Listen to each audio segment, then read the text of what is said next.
Face à la crise financière causée par la baisse drastique du prix du baril du pétrole sur le marché international, les États membres de la CEMAC entendent prendre le taureau par les cornes. Tous sont unanimes sur le fait que c'est la diversification de l'économie qui permettra à chaque pays de sortir la tête de l'eau. Nos pays ont été, le Tchad en particulier, était trop dépendant du pétrole. Et maintenant, nous avons mis un accent très fort sur la diversification de notre économie. Et son Excellence, Monsieur le Président Idriss Déby Itno, vient d'élaborer une vision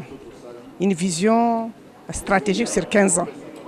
Vision 2030, le Tchad que nous voulons, qui sera mis en œuvre à travers 3 plans quinquennaux. Et le premier plan, c'est 2016, le PND, Plan national de développement 2016-2020.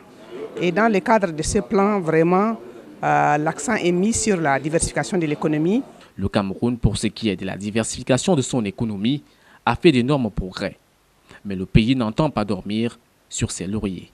Le Cameroun, en tant qu'État, vous l'avez dit, a une économie diversifiée, mais pas suffisamment.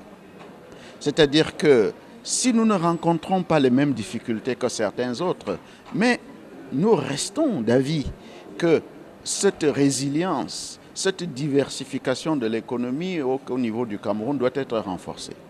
Donc le gouvernement est en train de réfléchir sur un certain nombre de mesures pour renforcer cette diversification, notamment en renforçant le rôle de l'agriculture, en renforçant le rôle des industries minières, en renforçant le rôle des autres sources de revenus qui peuvent faire en sorte que le Cameroun ait une diversification dans les sources de croissance.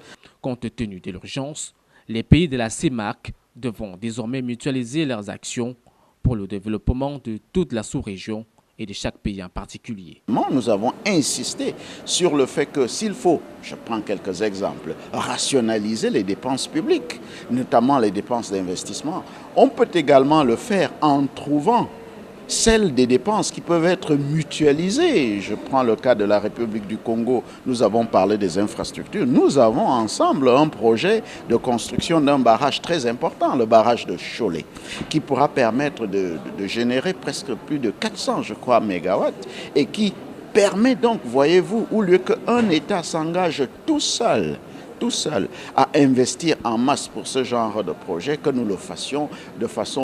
Ainsi, la chute des prix des matières premières ne devra donc pas avoir raison sur l'avenir des pays de la communauté économique et monétaire de l'Afrique centrale.